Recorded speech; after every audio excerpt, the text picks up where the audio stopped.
Saudara, Anda menyaksikan Breaking News Kompas TV bersama saya Dian Silitonga. Delegasi Amerika Serikat yang dipimpin Wakil Presiden Amerika Serikat J.D. Vance meninggalkan Pakistan setelah perundingan damai dengan Iran tak mencapai kesepakatan. J.D. Vance pulang ke Washington DC tanpa membawa hasil kesepakatan setelah 21 jam bernegosiasi dengan Iran.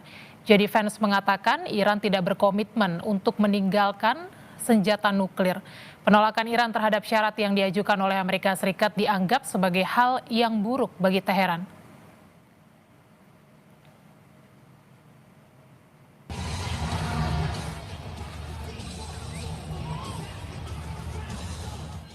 Sementara itu, saat perundingan Amerika Serikat dan Iran gagal mencapai kesepakatan, Presiden Donald Trump terlihat menghadiri acara pertarungan seni bela diri campuran atau UFC di Miami. Trump sempat menyapa Presiden UFC Dana White dan komentator Joe Rogan sebelum duduk. Trump menyaksikan laga UFC bersama Menlu Marco Rubio dan Dubes Amerika Serikat untuk India, Sergio Gore. Wapres Amerika J.D. Vance yang memimpin tim perundingan Amerika Serikat mengungkap, selama proses negosiasi di Islamabad, ia selalu memberikan informasi kepada Presiden Amerika Serikat Donald Trump.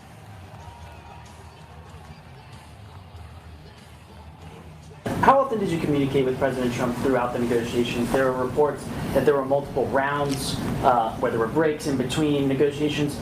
Yeah, obviously we were talking to the president consistently. I don't know how many times we talked to him, a half dozen times, a dozen times over the past 21 hours. We obviously also talked to Admiral Cooper, to Pete, to Marco, to the entire national security team. We talked to Scott Bessent a number of times. So look, we were constantly in communication with the team because we were negotiating in good faith.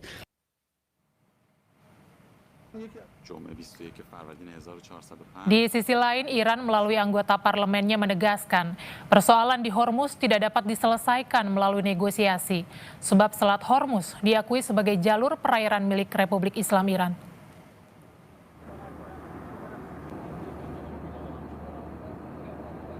موضوع تنگه هرمز موضوعی نیست که ما با مذاکره بازش کنیم، با مذاکره ببندیمش و این رو بخوایم بگیم امروز مذاکره.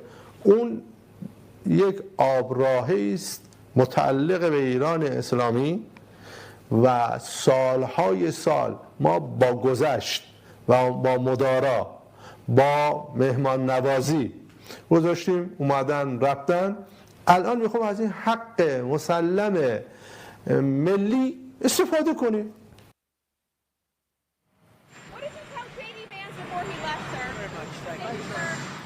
Sebelum perundingan antara Iran dan Amerika Serikat di Islamabad, Pakistan, Presiden Amerika Serikat Donald Trump yakin Selat Hormuz akan dibuka dengan atau tanpa kerjasama Iran. Trump juga kembali menyampaikan klaim telah mengalahkan Iran secara militer.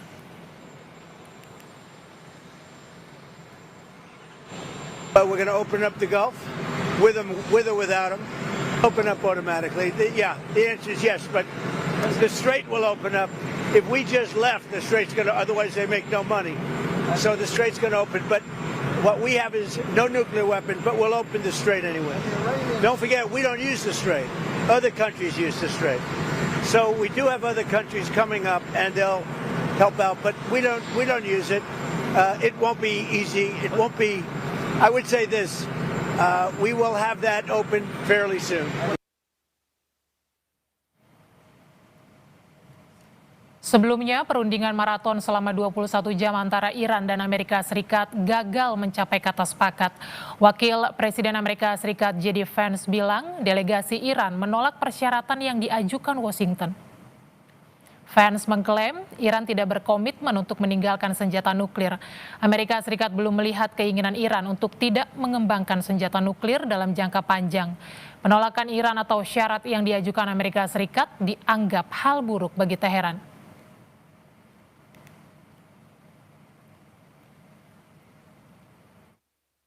But the simple fact is that we need to see an affirmative commitment that they will not seek a nuclear weapon and they will not seek the tools that would enable them to quickly achieve a nuclear weapon. That is the core goal of the President of the United States, and that's what we've tried to achieve through these negotiations.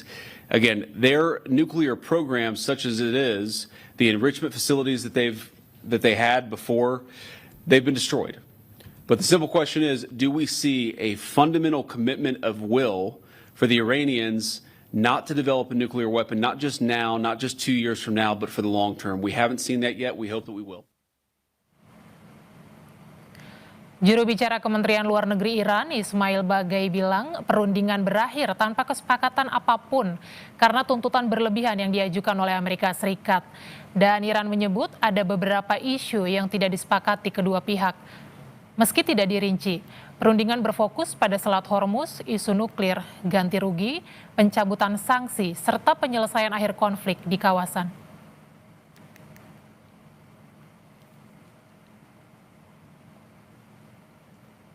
نکته دیگه‌ای که باید مد نظر داشت پیچیدگی موضوعات و پیچیدگی شرایط بود. بعضی از موضوعات جدید این دفعه به موضوع مذاکرات اضافه شد، مثل موضوع تنگه هرمز یا منطقه. خب اینا خودش شرایط، ویژگی‌ها و مقتضیات خودش رو داره. Sementara itu, Pakistan menyerukan Iran dan Amerika Serikat untuk menjaga gencatan senjata setelah pembicaraan berakhir tanpa kesepakatan. Wakil Perdana Menteri sekaligus Menteri Luar Negeri Pakistan, Muhammad Isyakdar, mengatakan negaranya akan mencoba memfasilitasi dialog baru antara kedua negara dalam beberapa hari mendatang. That the two sides continue with the positive spirit to achieve durable peace and prosperity for the entire region and beyond. It is imperative that the parties continue to uphold their commitment to ceasefire. Pakistan has been and will continue to play its role to facilitate engagement and dialogue between the Islamic Republic of Iran and the United States of America in the days to come. Soal negosiasi Amerika Serikat dan Iran di Islamabad, Pakistan berakhir buntu. Kami akan membahasnya bersama pakar hubungan internasional Universitas Parahyangan, Julius Purwadi, dan Guru Besar Hukum Internasional Fakultas Hukum UGM, Heribertus Jakatriana. Selamat malam, Bapak-Bapak. Selamat malam, Mbak. Selamat Ya. malam. Negosiasi tahap pertama antara Amerika Serikat dan Iran ini buntu tanpa menghasilkan kesepakatan. Menurut pengamatan Anda, Pak Julius, hal krusial apa yang membuat perundingan ini tidak menemukan titik temu? Ya, terima kasih ya bahwa akhirnya gagal ini kan sebuah realitas ya. Dan sebetulnya ini kan sesuatu yang bukan surprise lagi. Karena kita paham bahwa isu-isu yang diperdebatkan kan memang sangat berat. Dan kita juga tahu isunya berat, kemudian delegasinya juga orang-orang yang sangat-sangat keras untuk menegosiasikannya. Gitu. Namun ini juga menjadi sedih ya karena hasil gagal dan sekaligus kita khawatir apa yang akan dilakukan berikutnya. Nah, kenapa gagal? Isu apa yang paling krusial sehingga tidak bisa berlanjut? Yang dikemukakan oleh Wakil Presiden Amerika Serikat itu kan terkait dengan isu nuklir. Bahwa Amerika Serikat di satu sisi menghendaki bahwa Iran sama sekali tidak boleh mengembangkan uranium, melakukan pengayaan uranium. Dan ini sangat kristal clear harapan dari Amerika Serikat, termasuk kapasitas pengembangannya. Jadi di zero ya. Jadi harapan dari Amerika Serikat itu zero. Itu kan maksimal gain yang diharapkan oleh Amerika Serikat. Sementara maksimal gain yang diharapkan oleh Iran adalah bahwa ini kan kedaulatan sebuah negara untuk mengembangkan sesuatu gitu, kemampuan yang nanti akan sangat bermanfaat untuk masyarakatnya. Dan nuklir adalah salah satu sumber energi yang sangat penting. Dan Iran sudah cukup lama belajar terkait dengan pengayaan itu, dan Iran berkomitmen pengayaan uranium adalah untuk tujuan-tujuan damai. Itu yang disampaikan di dalam negosiasi kemarin di Islamabad. Dan tampaknya dan sangat jelas kelihatannya Amerika Serikat tidak happy. Ini artinya tidak ada niat baik dari pihak Iran bahwa Iran sungguh-sungguh berkomitmen untuk menghapuskan kemampuan mengembangkan senjata nuklir, termasuk kemampuan pengembangan pengayaan uranium. Pak Heribertus, Anda melihat hal yang sama? Ya, kegagalan ini sudah dapat diprediksi. Kenapa? karena pokok yang didiskusikan itu sudah menaun, bahkan sudah mencapai hampir 40 tahun. 2015 JCPOA itu juga gagal dilakukan. Dan ini menjadi menarik dan dapat diprediksikan. Kenapa? Karena yang didiskusikan itu adalah masalah pokok yang ini melibatkan banyak pihak, bukan hanya Iran dengan Amerika, tetapi kalau kita lihat dokumen Joint Comprehensive Plan of Actions tahun 2015, ini kan melibatkan banyak pihak. Dan juga isunya itu adalah terkait dengan pengayaan uranium sampai level tertentu, aturannya pun sangat detail. Dan ini tidak selesai dilakukan sehingga terjadi satu distrust yang sangat mendalam antara Amerika dengan Iran dan juga proksi-proksinya. Sehingga deadlock ini menjadi pertanda bahwa pertama, ceasefire yang sekarang terjadi itu sangat rentan untuk nanti berubah menjadi situasi armed conflict yang lebih berbahaya. Kenapa? Karena pesannya jelas. J-Defense langsung kembali ke Amerika dan Donald Trump itu sudah memberikan satu warning yang sangat keras sebelum jeda ceasefire kemarin, yaitu apa? Serangan yang dapat meluluh lantakkan Iran, dan ini masih spiritnya itu berlaku ketika Iran mengambil posisi yang sangat keras seperti itu. Iran pun demikian juga, demi marwah menjaga martabat negara, dia tadi hari ini juga mengirim pesan bahwa dia masih memiliki banyak sekali rudal yang siap digunakan, dan ini yang paling penting, siap didistribusikan kepada negara proksinya ataupun pihak-pihak yang membantunya, seperti misalnya Hezbollah untuk di Lebanon. Ini menjadi menarik sehingga ceasefire yang sedang terjadi itu rentan untuk dapat tidak berlaku lagi. Satu itu. Lalu yang kedua, tanda yang kedua, per hari ini kapal tanker dari Yunani itu juga dilakukan upaya paksa oleh Iran karena ada satu isu bahwa ada dokumen yang tidak pas atau palsu yang ini melegitimasi Iran untuk dapat melakukan tindakan-tindakan sebagai negara pantai, yang ini saya kira memberikan pesan yang keras kepada dunia internasional bahwa sewaktu-waktu dalam kurun waktu tidak lama peperangan akan terjadi kembali. Sehingga sekali lagi ini yang harus kita perhatikan sebagai negara yang tidak ikut langsung di dalam konflik ini, tetapi memiliki kepentingan jangka pendek, menengah panjang yang tinggi seperti Indonesia. Oke, sejak awal kebuntuan negosiasi ini sudah dapat diprediksi karena ada poin pengayaan uranium yang kemungkinan itu membuat Amerika Serikat alot untuk menyetujui kesepakatan. Lalu kalau sejak awal poin itu sudah dilampirkan dalam proses perundingan, untuk apa negosiasi ini dilakukan kalau memang sudah terbaca itu akan sulit untuk disepakati? Ini kan semacam cek ombak toh Mbak. Ibaratnya mobilnya itu sedang melaju kencang, pertanyaannya adalah bagaimana memanfaatkan rem darurat yang ada. Nah, ini kan masalah utamanya itu terkait dengan kegagalan teknis mesin dari mobil itu. Yang ingin dibawa adalah remnya ditekan, berhenti sementara, tetapi permasalahan pokok di dalam mesin mobil ini itu yang juga diungkap dan ingin didiskusikan. Kenapa? Karena sejak 2015 ini sudah menjadi permasalahan menaun dan menjadi kekhawatiran. Pesan pokoknya saya kira adalah ketika Iran tetap pada posisi pengayaan uranium, ini kan pasti akan mengganggu proksi Amerika, yaitu Israel, dengan satu ancaman nyata, yaitu serangan rudal nuklir. Ini menjadi suatu keprihatinan yang saya rasa menjadi hantu ataupun momok buat Amerika untuk sesegera mungkin mengakhiri perundingan ketika tawaran mereka itu tidak diindahkan oleh Iran. Satu itu. Lalu yang kedua, kita juga bisa melihat posisi Pakistan yang sama-sama negara pengguna nuklir, yang juga saya kira sangat sensitif sekali.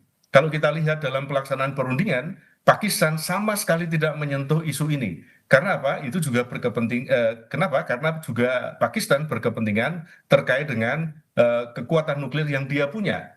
Jangan-jangan ini juga menjadi satu pesan tersirat bahwa apapun yang disepakati terkait dengan nuklir itu juga dapat berdampak secara langsung atau tidak terhadap Pakistan terkait dengan kemampuan ataupun juga kepemilikan nuklirnya di masa yang akan datang. Sehingga ini menjadi root of the causes terjadinya deadlock yang saya kira sekali lagi ini dapat memicu ketegangan berantai yang dapat merugikan para pihak yang sedang bertikai secara langsung, proksi yang mereka punya, Dan yang lebih penting adalah masyarakat internasional seperti Indonesia yang juga harus mempersiapkan langkah-langkah antisipasi ke depannya.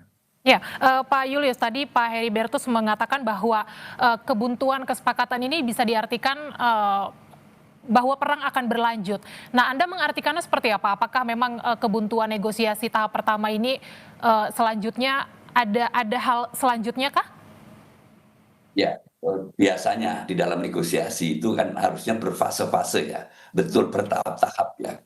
Jadi dan ini sangat jelas untuk delegasi Iran bahwa tidak mungkin begitu banyak isu diselesaikan dalam satu sesi.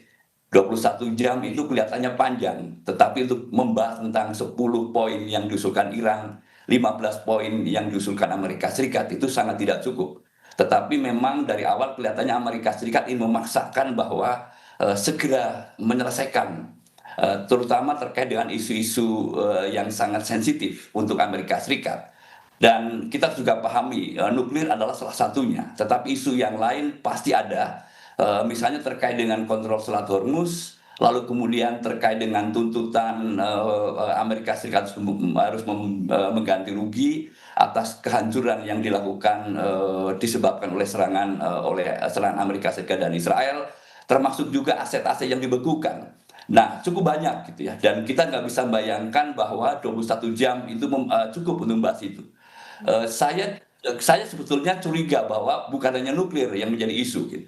Selain Selat Hormuz, tapi juga misalnya Iran sangat berkeinginan bahwa isu Libanon yang terus-menerus digempur oleh Israel itu juga harus on the table. Itu bahkan menyebutnya sebagai prekondisi supaya negosiasi, kalau kita nyebut bertahap, bisa dilanjutkan. Tetapi tampaknya Amerika Serikat tidak tertarik untuk membahas itu. Nah, sekarang pertanyaan apakah akan berlanjut perang? Ini kan kita yang sangat khawatirkan. Negosiasi gagal gitu ya, kita tidak surprise sebetulnya, tetapi kita sangat khawatir ketika implikasinya menjadi sangat-sangat parah, yaitu berlanjutnya perang. Nah, sejauh ini yang kita dengar dari Presiden Trump adalah gitu ya, bahwa tentu saja ancaman untuk menghabisi Iran masih berlaku gitu ya, dengan serangan yang masif terhadap infrastruktur sipil, termasuk untuk listrik, gitu. Lalu kemudian desalinasi, jembatan, itu kan semua yang disampaikan oleh Trump. Waktunya kapan, Trump tidak menyebut.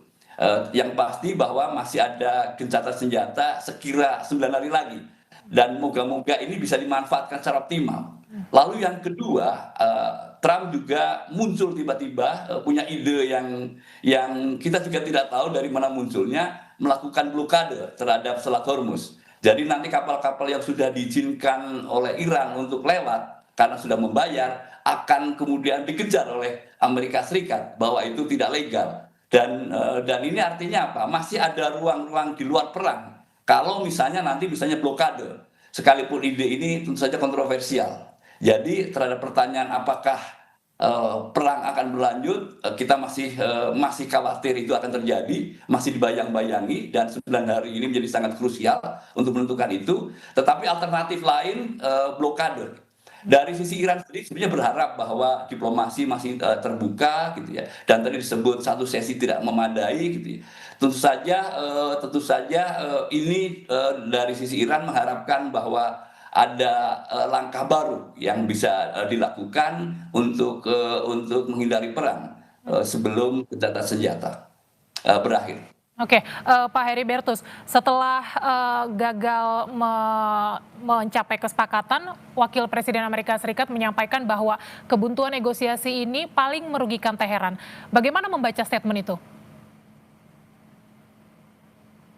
Saya melihat bahwa satu, Wakil Presiden Amerika kembali ke Amerika, tetapi wakilnya Steve Witkoff itu kan masih di sana ya. Saya yakin ini hal-hal yang sifatnya teknis itu pasti nanti akan menjadi runtutan, walaupun isi pokoknya itu sudah mentok ya atau deadlock. Tetapi hal-hal yang sifatnya teknis, saya kira pasti nanti akan terjadi satu deal-dealan terkait dengan hal-hal yang sifatnya spesifik, periferis, di luar dari pokok sengketa ataupun pokok masalah yang disepakati. Saya kira betul tadi saya sepakat dengan Pak Julius, 9-10 hari ke depan itu adalah masa kritis, tetapi saya juga yakin setelah hari ke-9 atau ke-10 nanti pasti akan diikuti kesepakatan-kesepakatan teknis yang sekali lagi ini adalah sangat rentan, ya, sangat rentan terkait dengan penggunaan kekerasan bersenjata yang lain dalam dimensi serangan ataupun penggunaan kekerasan bersenjata jilid kedua, yang saya yakin ini sangat mungkin terjadi pecah kembali yang memberi dampak luar biasa.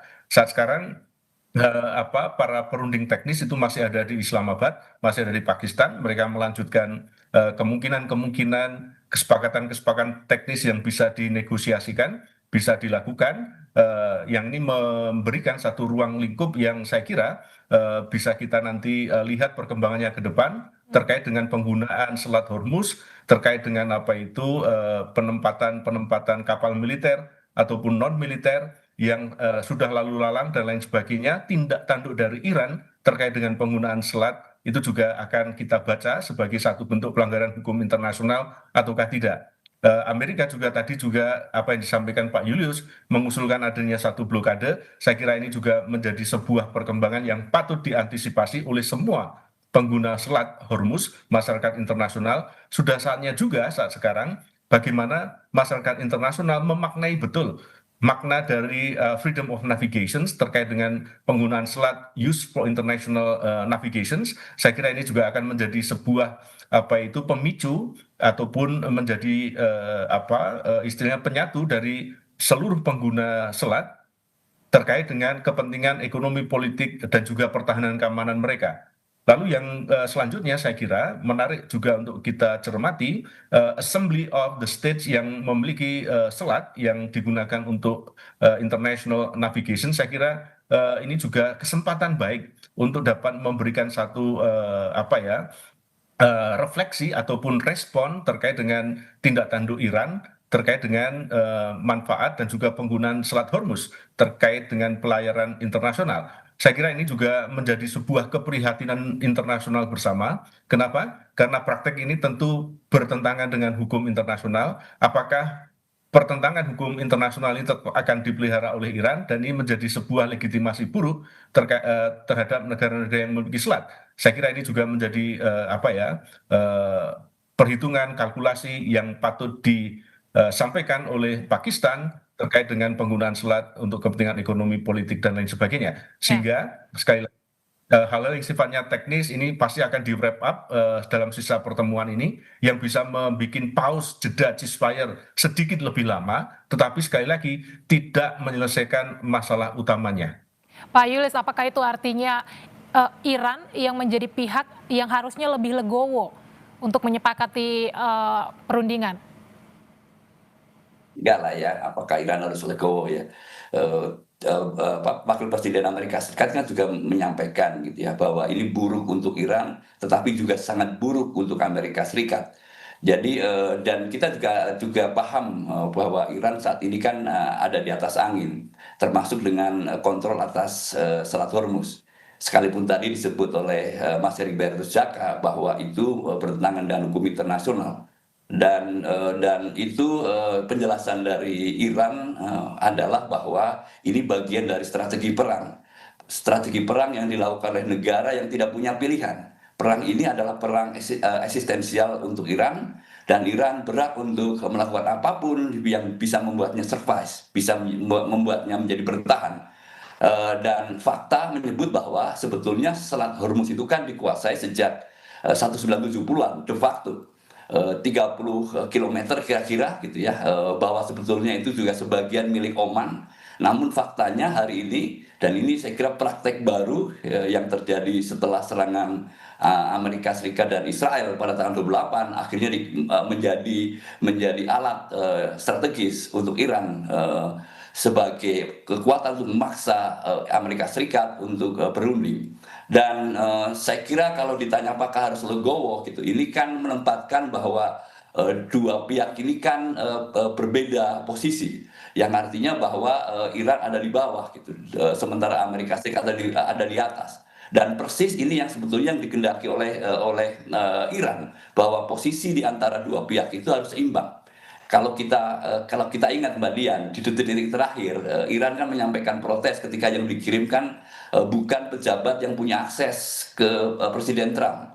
Dan itu alasannya kenapa Iran menghendaki lebih kuat ya dari ketua delegasi Amerika Serikat. Dan pada akhirnya Presiden Trump setuju untuk mengirimkan wakil presidennya J.D. Vance ya ke Islamabad. Nah, di sisi Amerika Serikat sebetulnya kerugiannya juga sangat kelihatan. Kita paham bahwa biaya ekonominya sangat besar, tapi juga biaya politiknya juga sangat besar, termasuk risiko bahwa Presiden Trump kehilangan legitimasi, kehilangan reputasi menghadapi pemilihan sela yang ke depan. Artinya risikonya sama-sama tinggi. Stakeholders yang harus menanggung risiko itu kan jauh lebih luas, termasuk ternyata bukan hanya Iran dan Amerika Serikat, tapi seluruh dunia. Kalau kita bicara soal Selat Hormuz, kontrol alas Selat Hormuz ini kan mengancam malapetaka ekonomi di seluruh dunia. Oke, lalu ada tidak hal yang bisa membuat kedua belah pihak kemudian melunak dalam proses negosiasi fase kedua kalau itu nanti akan dilakukan? Apakah ada, menurut pandangan Pak Heri Birtus, apakah ada poin yang perlu ditambahkan dalam proses perundingan selanjutnya nanti? Saya kira apa yang disiapkan oleh Pakistan itu menjadi sebuah catatan yang menarik. Kenapa? Karena sekali lagi seorang mediator atau pihak mediator itu kan memiliki kepercayaan dari kedua belah pihak. Yang saya kira apa yang disampaikan oleh Perdana Menteri Pakistan itu menjadi sebuah gambaran bahwa sebenarnya Pakistan sampai saat ini itu belum memainkan peran dia sebagai suatu mediator yang dipercaya oleh kedua belah pihak. Kedua belah pihak sama-sama kencang, sama-sama keras, tetapi Pakistan belum mengeluarkan klausul-klausul yang saya kira ini dapat menjembatani oleh para pihak minimal untuk bisa sekali lagi mencapai satu yang disebut sebagai satu institutional building berdasarkan trust yang dimiliki oleh mediatornya. Apa yang dilakukan oleh Pakistan, pernyataan-pernyataannya, rilisnya itu sampai sekarang itu kan masih bersifat di atas kertas gitu ya. Dan saya yakin Pakistan pasti akan memainkan peran sebagai satu pemegang mandat otoritatif untuk melakukan mediasi, dan ini kan menjadi sebuah kemenangan besar buat Pakistan yang bisa mendudukkan dua pihak yang bermusuhan selama hampir 4 dekade dalam satu meja. Ini adalah momentum yang sebenarnya saya melihat itu belum dimainkan oleh Pakistan untuk bisa memberikan rujukan-rujukan alternatif yang walaupun sifatnya temporary ini belum disampaikan. Dan juga saya kira pernyataan Perdana Menteri Pakistan itu kan juga ada sedikit ancaman quote unquote bahwa Pakistan nanti dalam pelaksanaan ini dapat juga menyatakan kepada dunia internasional siapa yang tidak mau, alasannya apa, dan ini bisa dikatakan oleh publik sebagai satu bentuk tekanan bagi mereka-mereka yang sedang berbicara atau berunding.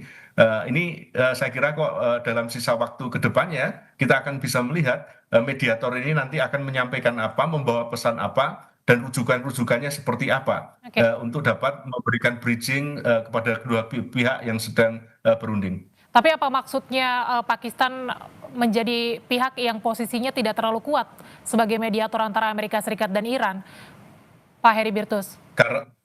Karena sekali lagi saya menyatakan antara Iran sama Pakistan itu memiliki satu kesamaan, yaitu apa? Mereka dua negara ini adalah negara nuklir, yang saya kira ketika isi pokok permasalahan nuklir terkait dengan pelaksanaan JCPOA itu juga nanti didiskusikan, ini kan nanti juga bisa berdampak terkait dengan kepentingan Pakistan untuk pengayaan nuklirnya. Saya kira ini juga menjadi sebuah kelemahan utama mediator kali ini, yaitu Pakistan, karena sama-sama menggunakan nuklir yang diklaim untuk penggunaan damai, tetapi juga kita tahu bahwa Pakistan itu juga mengembangkan persenjataannya melalui teknologi pengayaan uranium dan lain sebagainya. Saya kira ini juga kunci yang menjadi satu kelemahan tersendiri. Kenapa Pakistan juga mengambil wait and see mechanisms dalam bilateral talks ini, yang saya yakin nanti pelan-pelan pasti akan keluar, akan ada satu pernyataan resmi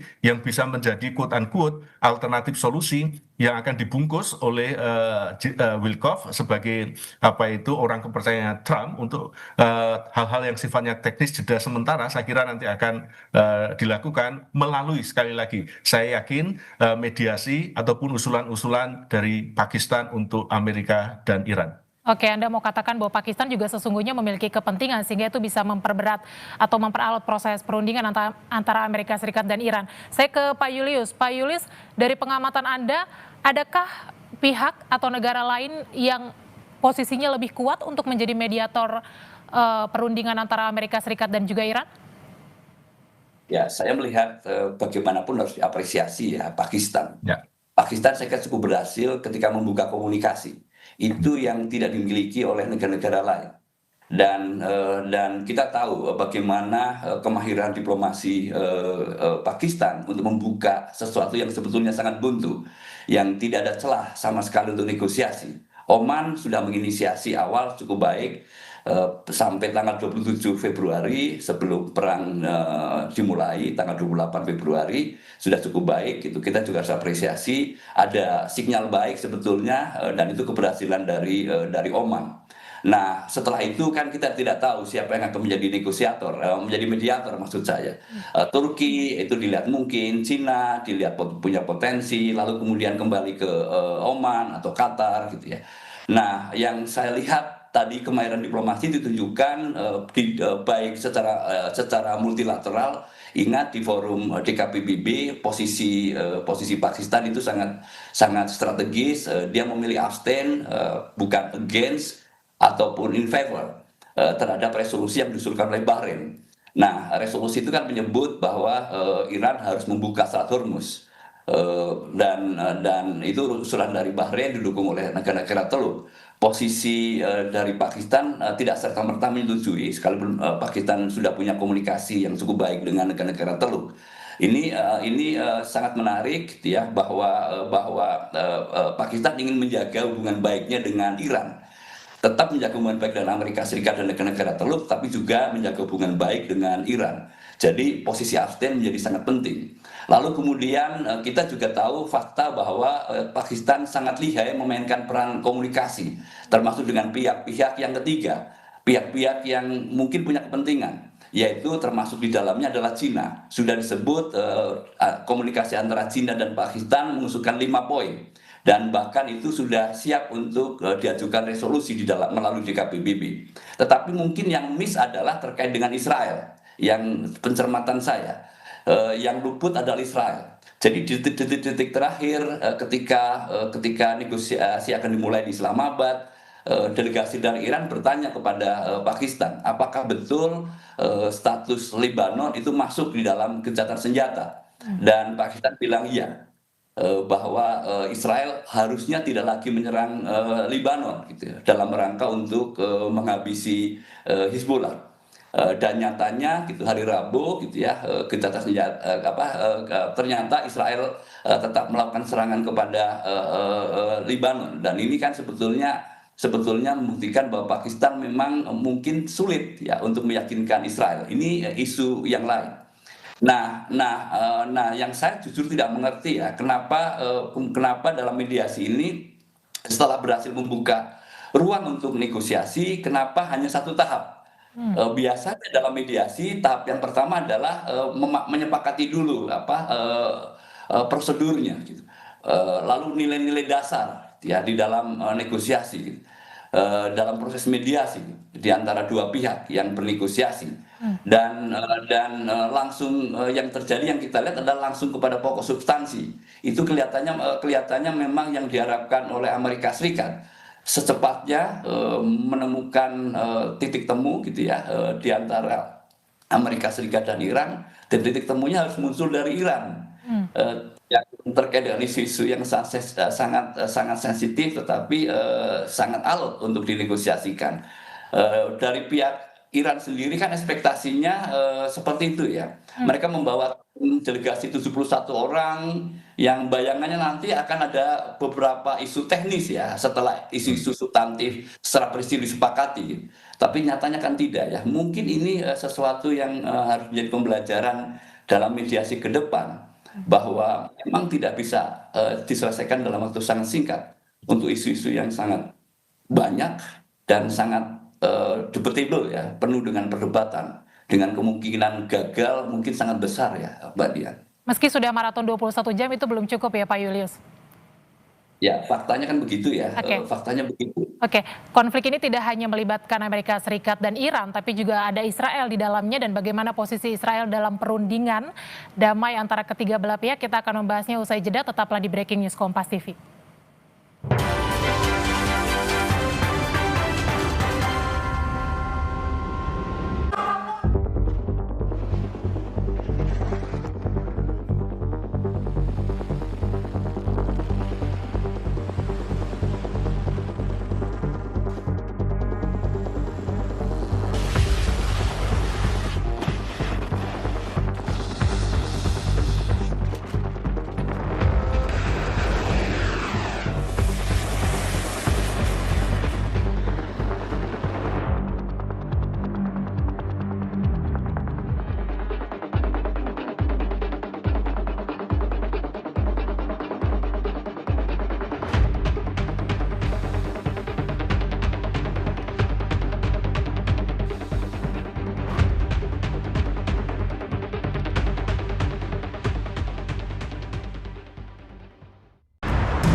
Serikat yang dipimpin Wakil Presiden Amerika Serikat J.D. Vance meninggalkan Pakistan setelah perundingan damai dengan Iran tak mencapai kesepakatan. J.D. Vance pulang ke Washington DC tanpa membawa hasil kesepakatan setelah 21 jam bernegosiasi dengan Iran. J.D. Vance mengatakan Iran tidak berkomitmen untuk meninggalkan senjata nuklir. Penolakan Iran terhadap syarat yang diajukan oleh Amerika Serikat dianggap sebagai hal yang buruk bagi Teheran.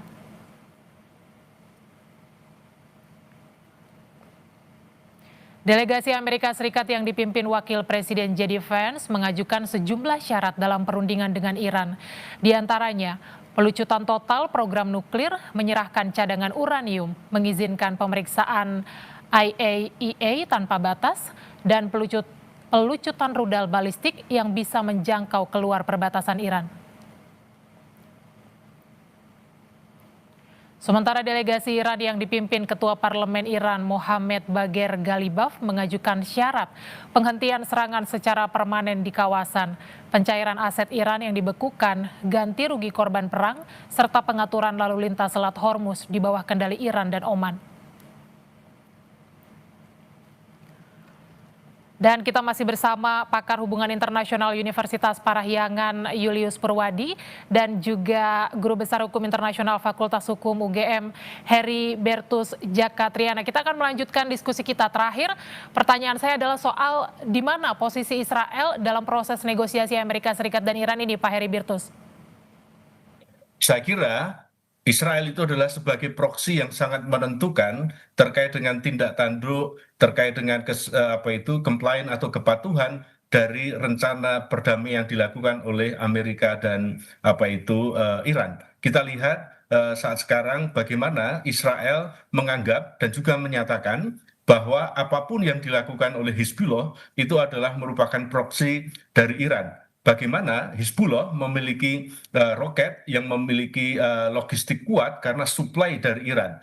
Kecurigaan ini yang diyakini oleh Israel itu membawa dampak besar terkait dengan gangguan yang sangat-sangat fundamental terkait dengan kerangka kesepahaman trust antara Amerika dengan Iran yang sedang bernegosiasi. Ibarat bapak sama bapak ketemu, anak-anaknya ini yang sedang main petasan itu saling lempar petasan yang kadang kurang dipantau tapi dapat sangat menentukan hasil pembicaraan dari bapak-bapaknya di balai RT kampung setempat. Saya kira anak-anak yang sekarang lagi main petasan ini bisa berhenti main petasan kalau petasannya nggak ada. Nah, saya kira Amerika itu juga memiliki kemampuan untuk menyuplai peralatan kepada Israel yang ini juga dicurigai oleh Iran. Apa yang terjadi saat sekarang kapal-kapal yang berlayar dari Selat Hormuz menuju Israel kan dicurigai Iran mengangkut persenjataan dari Amerika. Demikian juga sebaliknya Israel itu juga menganggap bahwa Hizbullah memiliki kemampuan tempur itu karena dukungan langsung dari Iran, sehingga ini menjadi faktor penentu ataupun faktor faktual terselenggaranya perundingan berbasis kepercayaan di antara Amerika dengan Iran. Yang menjadi prasyarat faktual itu adalah ketika Israel dan Hizbullah itu sama-sama bisa menahan diri dan juga UNIFIL bisa melaksanakan tugasnya di marking separation line, ini bisa menjadi prakondisi untuk mereka bisa ketemu dan mendiskusikan. Dan saya menyatakan bahwa proksi inilah yang juga menjadi faktor penentu keberhasilan dua negara yang berunding ini. Oke, Israel memegang peran kunci, tapi saya mau tanya Pak Julius, apakah memungkinkan Israel menahan diri di masa 9 hari masa kritis yang Anda sampaikan tadi? Tidak ya. Dan kita tahu bahwa Israel adalah salah satu negara, mungkin satu-satunya negara ya sekarang yang paling banyak melanggar perjanjian gencatan senjata. Kita paham bahwa terakhir gencatan senjata kan di bulan November 2024. Dan apa yang dilakukan sejak 28 Februari dan setelah itu adalah pelanggaran dari gencatan senjata tersebut.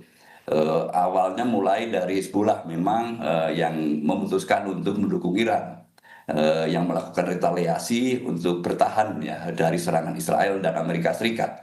dan itu justru menjadi alasan Israel untuk menggempur kembali Hizbullah, terutama di wilayah Lebanon Selatan. Dan korbannya sudah sangat besar ya, sangat banyak.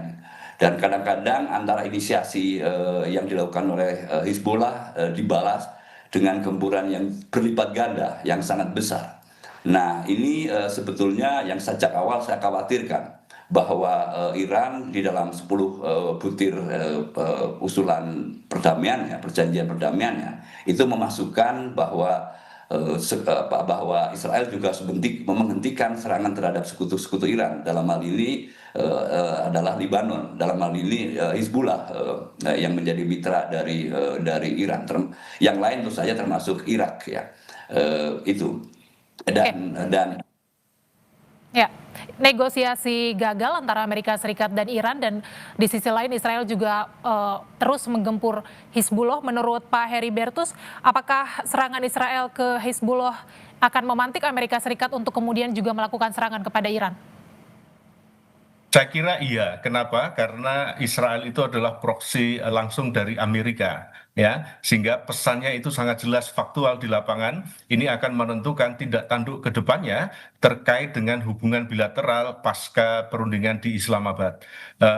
Sehingga sekali lagi indikator-indikator ini yang menjadi satu tanda-tanda bahwa perpecahan ataupun penggunaan kekerasan bersenjata itu potensial untuk terjadi kembali. Sehingga sekali lagi kita sebagai orang luar dari kejadian ini tentu dapat memprediksikan langkah-langkah mitigasinya yang bisa dilakukan, yang dapat kita sampaikan kepada pemegang otoritas, yaitu pemerintah, untuk mengambil langkah-langkah yang memang dirasa perlu. Pertama, perlakukan Unifil dari Indonesia itu bukan sekedar sebagai satu CCTV yang hanya bisa melihat, tapi lengkapi dengan kemampuan untuk CCTV yang juga bisa berbicara. Upgrading terkait dengan faktual situasi di lapangan, saya kira ini juga menjadi hal yang baik untuk dapat ditingkatkan. Untuk sekali lagi pemerintah dapat melakukan langkah-langkah pencegahan terkait dengan kemungkinan terburuk dari mereka-mereka yang bertugas di sana, yang menjadi penengah antara Hizbullah dengan Israel di Lebanon Selatan. Saya kira sudah saatnya ini dapat di-upgrade, dapat tingkatkan, sehingga PMPP TNI dapat memberikan satu keputusan faktual di lapangan untuk menarik diri misalnya, dan juga melakukan perlindungan yang memang dirasa perlu terhadap kontingen Unifil kita di garis depan pertempuran antara Israel dengan Hizbullah. Artinya apakah masa atau sisa masa gencatan senjata ini akan langsung ternodai dengan aksi saling serang ketiga belah pihak? Kalau bahasa Pak Heribertus tadi, anak-anak kembali bermain petasan. Mas Julius. Ya, aksi saling serang apakah akan terus berlanjut? Kalau kita melihat pernyataan dari Perdana Menteri Netanyahu itu kelihatannya akan, dan itu absolut. Ini bagian dari strategi Israel, khususnya tentara Israel, untuk memastikan keamanan warganya. Kalau kita tahu rentetan sebelumnya tentu saja terkait dengan Hamas di Gaza. Hamas sudah dilumpuhkan, hampir dilumpuhkan. Lalu kemudian ada satu paket selanjutnya yang harusnya dieksekusi, yaitu deradikalisasi Hamas. Nah, sekarang agenda berikutnya tentu saja Hizbullah di Lebanon. Pernyataan Netanyahu saya kira terang benderang menunjukkan bahwa setelah Hamas, Hizbullah adalah target yang harus dilenyapkan juga di muka bumi ini. Sejauh Hizbullah masih tetap ada, penduduk Israel tidak akan bisa tidur nyenyak. Dan ini artinya apa gitu ya, gencatan senjata yang sudah disepakati sebelumnya gitu, dan bahkan jauh sejak awal tahun 2000-an sudah ada kesepakatan itu akan runtuh serta merta. Nah, kita berharap sebetulnya yang kita dengar kan akan ada negosiasi ya yang dituan rumahi ya, yang diselenggarakan atau disponsori oleh Amerika Serikat minggu depan. Moga-moga itu ada niat baik ya, moga-moga niat baik. Tetapi kita harus tetap cermati bahwa pertama, saya sudah sebut bahwa Israel adalah negara yang paling banyak melanggar gencatan senjata. Lalu yang kedua, kita tahu pernyataan eksplisit dari Perdana Menteri Netanyahu, sejauh masih ada ancaman di sekitar Israel gitu ya, keamanan untuk Israel saya kira tidak pernah akan bisa dijamin. Itu artinya apa? Pasti serangan terhadap Hizballah akan tetap dilakukan, sama seperti serangan terhadap Iran. Sejauh Iran masih tetap kuat, itu akan tetap menjadi ancaman juga untuk Israel. Oke.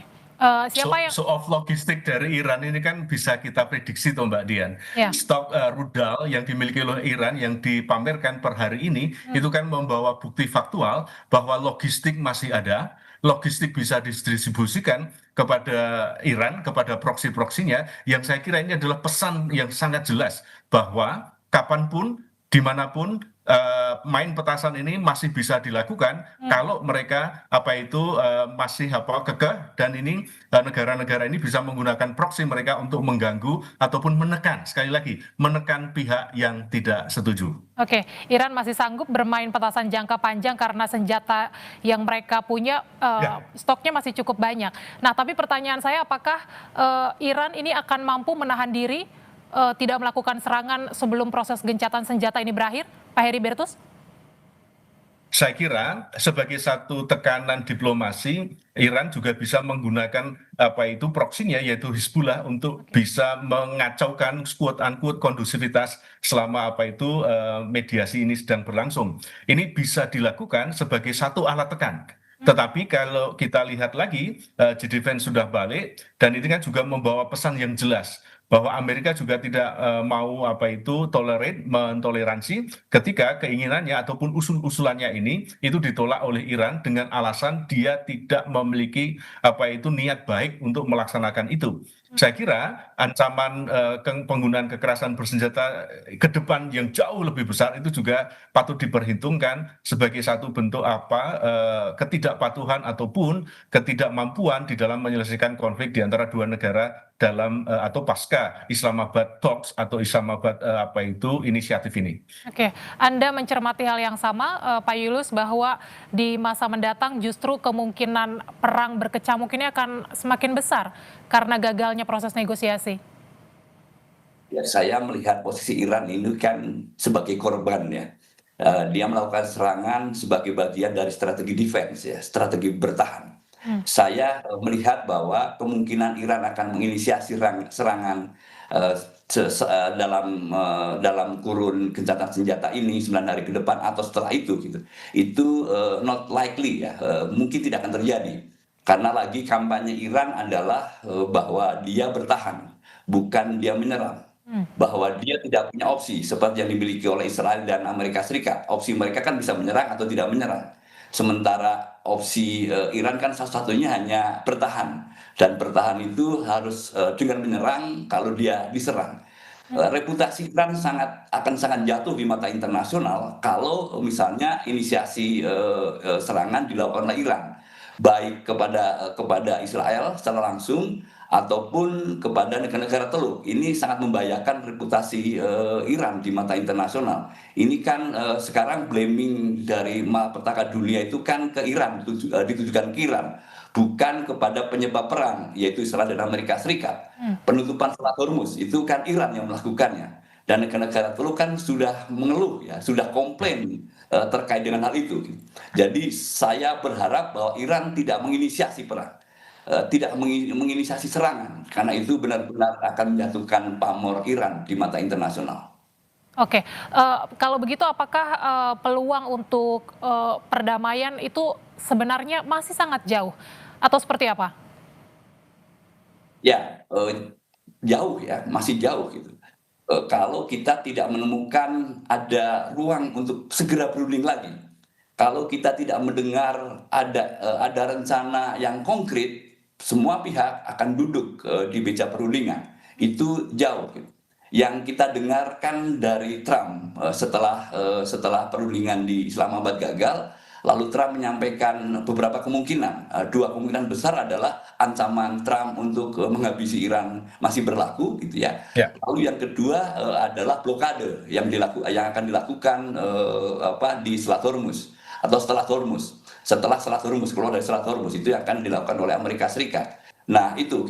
Nah, tentu saja ancaman ini bisa ditunda atau digagalkan bila ada sinyal akan dilakukan perundingan lagi. Dan bagi Amerika Serikat, sinyal itu harus muncul dari Iran. Iran harus menunjukkan tanda-tanda bahwa dia siap untuk menghentikan kapasitasnya melakukan pengayaan nuklir, pengayaan uranium, itu yang dulu gitu. Di level apapun. Sementara bagi Iran, sinyal positifnya adalah bila Amerika Serikat menyetujui poin-poin yang dia usulkan sebagai prekondisi untuk bernegosiasi kembali, termasuk diantaranya adalah gencatan senjata juga berlaku untuk Israel dan Lebanon, dalam hal ini adalah Hizbullah.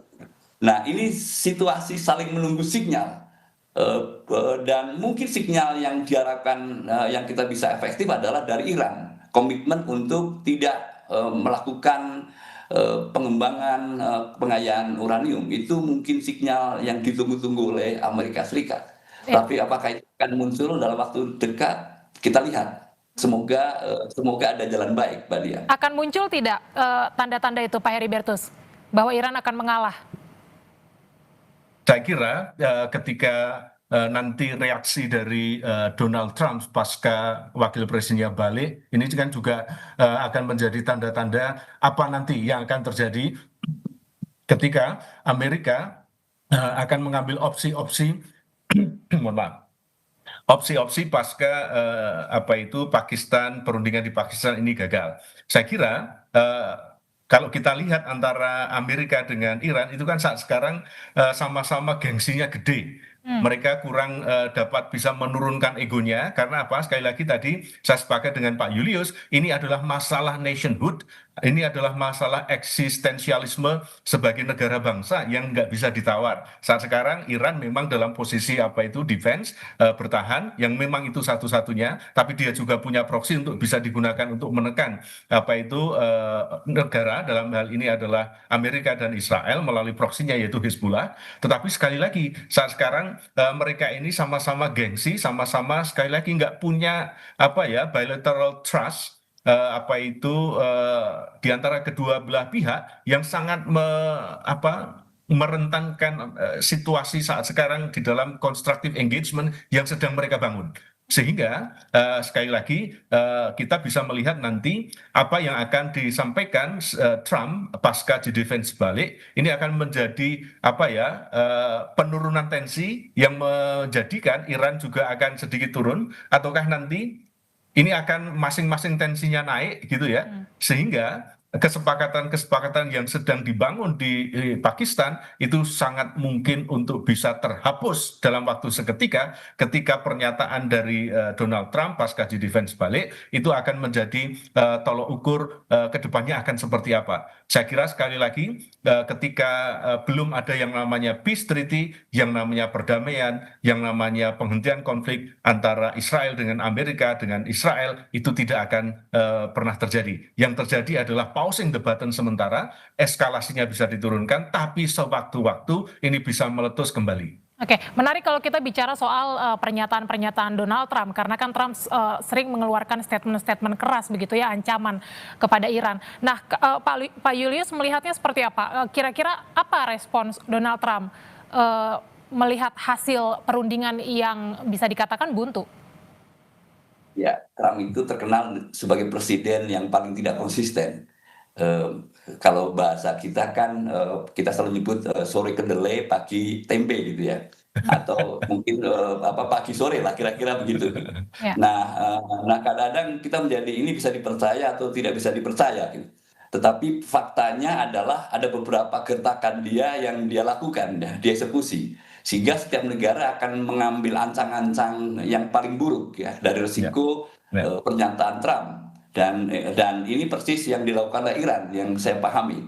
Jadi sekalipun Iran bersepakat untuk melakukan perundingan di Islamabad, pernyataannya kan sangat jelas yang disampaikan oleh Menteri Luar Negeri Iran, bahwa kita berunding tapi dengan trust yang tidak kita miliki. Jadi tidak ada trust kepada Amerika Serikat. Ya. Dan itu persis pernyataan setelah perundingan yang disampaikan oleh Ketua Parlemen, menyebut bahwa kita tidak mendapatkan trust. Kita tidak melihat ada trust yang kita bisa berikan kepada Amerika Serikat. Nah, kembali ke pernyataan Trump tadi gitu ya. sebelum perundingan gitu ya, Trump kan juga menyatakan kelihatannya perang akan berakhir dan berakhir dengan sangat cepat, dan sudah mendeklar ya sejumlah alasan bahwa Amerika Serikat menang. Menang ada 3 hal ya, bahwa kapasitas militer sudah dilumpuhkan, lalu kemudian sudah ada pergantian rezim gitu ya, paling tidak pemimpinnya semuanya sudah tidak ada gitu. Ini kan yang sudah dinyatakan oleh Trump sebagai bagian alasan dia untuk segera mendeklarasikan perang. Kita sebetulnya berharap ya dengan ini ada indikasi bahwa Amerika Serikat punya niat baik di Islamabad, apalagi yang memimpin delegasi Amerika Serikat kan J.D. Vance ya, yang selalu berpikir bahwa Amerika Serikat tidak seharusnya terlibat dalam perang jangka panjang di luar kawasan Amerika Serikat. Dia adalah orang yang selalu mendengung-dengungkan kampanye Make America Great Again. Itu artinya bahwa apapun bisa dilakukan oleh Amerika Serikat gitu ya, sejauh bisa membuat Amerika besar lagi. Tetapi di sisi yang cukup kuat gitu ya, di sisi yang lain Wakil Presiden Amerika Serikat kan menunjukkan bahwa harusnya Amerika Serikat mengurangi biaya-biaya yang tidak perlu, termasuk terlibat dalam perang. Sebetulnya ada harapan ya sebelum perundingan. Namun faktanya bahwa perundingan gagal. Tetapi saya masih melihat gitu, kali ini agak cool ya. Statement melalui media maupun yang disampaikan dalam wawancara dengan Fox gitu, bahwa tidak berapi-api gitu ya, seperti yang dilakukan sebelumnya. Sebelumnya kan selalu bahkan pakai senjata atom, senjata nuklir gitu untuk memusnahkan peradaban Iran. Itu kan ngeri ya, sangat ngeri, dan kelihatan bahwa tidak ada perikemanusiaan sama sekali. Tetapi terakhir ini kan dia menyampaikan dengan bahasa yang lebih gitu ya, kelihatannya lebih ada membuka celah untuk perdamaian, termasuk yang tadi saya sebut. Kapan Gencatan Senjata berakhir, dia pernah ditanya gitu, kita bisa perpanjang atau kita bisa perpendek gitu ya. Lalu kemudian juga menyampaikan ancaman lagi, kembali ancaman saya masih berlaku gitu terkait dengan menghancurkan fasilitas infrastruktur sipil gitu ya. Lalu kemudian ide yang baru kan blokade tadi. Membaca Trump memang antara bisa dipercaya dan tidak bisa dipercaya, tapi negara harus tetap siap untuk kalau benar-benar Trump mengeksekusi gitu ancaman yang serius, Mbak Dian. Oke, lalu apa sesungguhnya yang harus dilakukan dan upaya yang harus dilakukan supaya kesepakatan damai ini bisa tercapai? Kita akan membahasnya kembali usai jeda, tetaplah di Breaking News Kompas TV.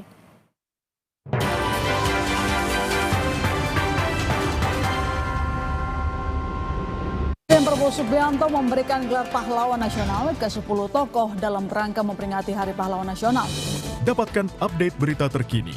2 pelaku penembak Hansip disertai percobaan pencurian motor di Cakung, Jakarta Timur ditetapkan sebagai tersangka.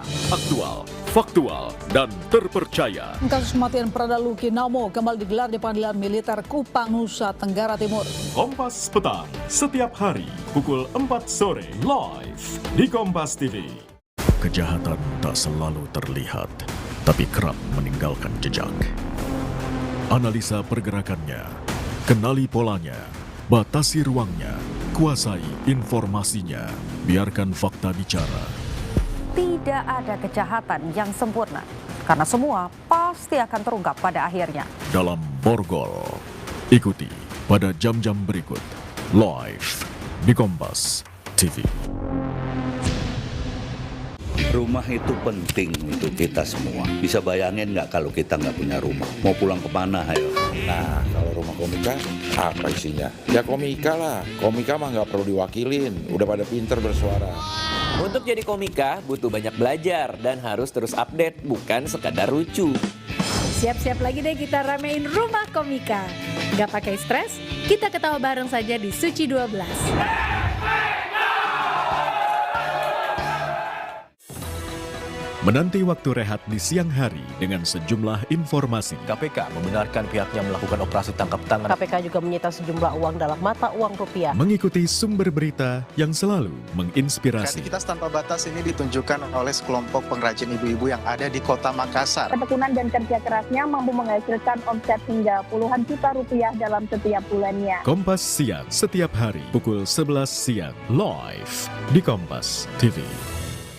Jelang malam dengan berbagai informasi. Hujan deras yang terus-menerus mengguyur wilayah Banjarnegara, Jawa Tengah menyebabkan tanah bergerak. Jadi yang cocoknya cuma Pak Prabowo-nya aja nih, Mas Toto. Nah itu kan programnya Pak Prabowo. Dari sumber yang selalu menginspirasi. Apakah ini peristiwa dengan sindikat yang sama personel untuk pengiriman pasukan di wilayah konflik tak terkecuali. Sapa Indonesia Malam setiap hari live di Kompas TV. Ketahui berita dan informasi seputar kekhasan, gagasan, tantangan, serta inovasi di 38 provinsi dan 514 kabupaten kota di seluruh tanah air yang terajut menjadi inspirasi bagi bangsa. Berbagai informasi aktual dan menarik dari berbagai daerah di tanah air dalam Jurnal Nusantara. Ikuti Jurnal Nusantara setiap hari pukul 6:30 pagi, live di Kompas TV. Awali hari dengan sejumlah informasi terpilih. Seorang pengendara ojek online terluka parah. Usai motor yang melintasi jalan berlubang di Jakarta, longsor membuat 6 titik di Jalan Trans Papua putus total. Menjadi referensi menjalani aktivitas di pagi hari. Singapura menyebut sopir penabrak sudah ditetapkan sebagai tersangka. Dan duka cita mendalam atas meninggalnya siswa sekolah kejuruan yang mengalami kecelakaan. Kompas Pagi, setiap hari pukul 4:30 pagi, live di Kompas TV. Aturannya atau regulasinya sudah ada belum? Ini WNA boleh masuk, tapi tidak duduk dalam manajemen pengambil keputusan. Lugas beradu pendapat. Drifting ini sebetulnya kan melanggar hukum. Pasti ada mafia di baliknya kan? Yang membackingi kalau gitu siapa? Ya ada teman-teman di pemerintah. Perspektif bisnis dan kebijakan. Industri kita kan 200 triliun sekian. Ini dianggap sebagai ancaman atau peluang sebetulnya? Peluang buat siapa ini? Simak Business Talk, Selasa pukul 10 malam di Kompas TV.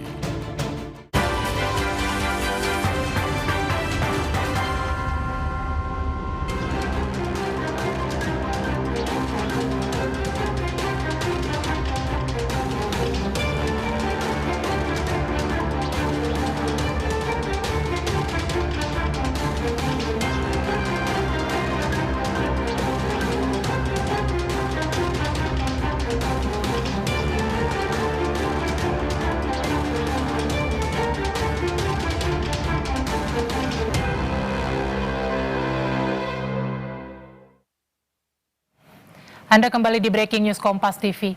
Saudara Presiden Prabowo Subianto minggu malam bertolak ke Rusia dalam rangka kunjungan kerja. Prabowo dijadwalkan bertemu Presiden Rusia Vladimir Putin. Presiden Prabowo berangkat menuju Rusia pada minggu malam sekitar pukul 10 malam waktu Indonesia Barat dari Bandara Halim Perdana Kusuma. Keberangkatan Presiden diantar oleh Wakil Presiden, Panglima TNI dan Kapolri. Dalam kunjungan kerja kali ini, pertemuan Presiden Prabowo dijadwalkan akan bertemu dengan Presiden Rusia Vladimir Putin. Sejumlah isu akan dibahas terkait dinamika geopolitik global hingga soal energi.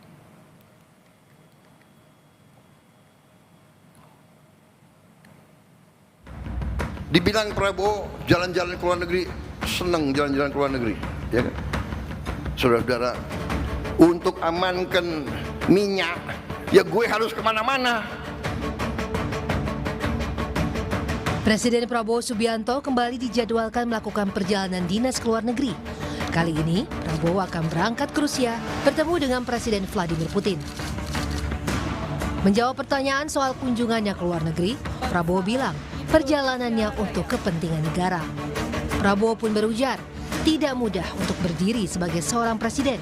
Ia pun menegaskan perjalanan ke beberapa negara bertujuan untuk mengamankan minyak. Saudara-saudara, untuk amankan minyak, ya gue harus kemana-mana. Kita ke Jepang kemarin ya. Kita ke Jepang, kita dapat. Ini saya berangkat lagi nih. Aku mau berangkat lagi nih ke sebuah negara. Pekan ini Presiden Prabowo dijadwalkan untuk bertemu dengan Presiden Rusia Vladimir Putin. Hal ini disampaikan Menteri Luar Negeri Sugiono. Pertemuan antar dua kepala negara tersebut dijadwalkan untuk membahas minyak, termasuk berbagai isu regional dan global. Berangkatnya minggu ini. Dalam minggu ini. Itu terkait minyak itu Mas, terkait alternatif minyak itu Mas. Salah satu yang akan beliau bicarakan juga itu karena ini merupakan sesuatu yang sifatnya sangat strategis ya bagi bangsa Indonesia. Beliau akan bertemu dengan Presiden Putin dan juga akan membahas mengenai geopolitik dunia dan juga yang pasti membahas tentang situasi energi. Saya kira itu saja. Di tengah ketidakpastian pasokan energi global akibat agresi Amerika Serikat dan Israel terhadap Iran, Rusia membuka peluang untuk memasok minyak dan gas ke Indonesia. Negeri beruang merah menjadi salah satu negara penjual minyak dan gas di tengah ketidakpastian energi global, menyusul pembatasan akses Selat Hormuz. Tim Liputan Kompas TV. Di tengah masa gencatan senjata, Selat Hormuz belum sepenuhnya terbuka. Pasokan energi dunia masih dikhawatirkan banyak negara. Dan di tengah ketegangan global ini, Presiden Prabowo Subianto malam tadi telah bertolak ke Rusia untuk bertemu Presiden Vladimir Putin. Untuk membahasnya kita masih bersama pakar hubungan internasional Unpar, Julius Purwadi, dan juga Guru Besar Hukum Internasional Fakultas Hukum UGM, Heribertus Jakatriana. Saya mau ke Pak Heribertus, bagaimana membaca kunjungan Presiden Prabowo ke Rusia di tengah gejolak geopolitik, dan kita tahu Rusia merupakan sekutu strategis Iran? Saya kira ada dua hal. Pertama, ini memang harus kita rencanakan, harus kita punya rencana jangka pendek, menengah panjang terkait dengan kepentingan nasional Indonesia apa. Pasca terjadinya serangan Amerika ke Iran dan juga deadlocknya perundingan antara Amerika dengan Iran. Apa kepentingan nasional Indonesia? Satu. Lalu yang kedua, bagaimana ketahanan nasional kita sebagai bangsa dan negara? Dua. Yang ketiga, yang saya kira sangat penting adalah bagaimana mereaktualisasikan ulang terkait dengan penentuan posisi ideologi, politik, pertahanan, keamanan Indonesia ke depannya sebagai negara yang terkena dampak secara langsung maupun tidak langsung terkait dengan konflik yang terjadi antara Amerika dengan Iran. Tadi Presiden Prabowo menyampaikan satu agenda penting terkait dengan pengayaan ataupun alternatif solusi untuk meningkatkan kemampuan, kapabilitas dan juga aksesibilitas minyak kita untuk dapat bertahan minimal. Kalau kita lihat sampai saat sekarang, kita itu memiliki kemampuan untuk bisa bertahan hidup tanpa minyak itu sekitar 20-30 hari mentok. Nah, ketika situasi di kawasan ini menjadi kacau kembali, saya kira apa yang dilakukan Presiden beserta Kementerian SDM itu sudah benar dan ini patut kita dukung untuk satu, melakukan diversifikasi provider minyak. Saya kira kemarin SDM sudah mencoba berkomunikasi dengan Angola, Guyana, dan saat sekarang kepada Rusia yang stoknya melimpah. Kenapa? Karena ekspor minyak dan gas Rusia ke Eropa itu kan sekarang dibekukan karena ada perang antara Rusia dengan Ukraina. Gazprom itu menjadi salah satu perusahaan yang besar untuk mensuplai sebagai satu provider yang saya kira ini alternatif yang patut untuk dapat alternatifkan. Satu itu. Lalu yang kedua, bagaimana saat sekarang kemampuan storage Indonesia terkait dengan minyak untuk bisa mencukupi kebutuhan dalam kurun waktu 3 bulan atau sekitar 100 hari, ini juga harus disiapkan oleh kementerian atau lembaga terkait. Bagaimana saat sekarang pemerintah itu melakukan diplomasi yang berakar kuat kepada masyarakatnya untuk satu, mereka, kita semua mengerti, paham apa yang dilakukan oleh pemerintah terkait dengan mitigasi risiko-risiko di dalam kehidupan bernegara, berbangsa kita, dalam konteks kehidupan kita sehari-hari yang sangat-sangat tergantung dengan minyak.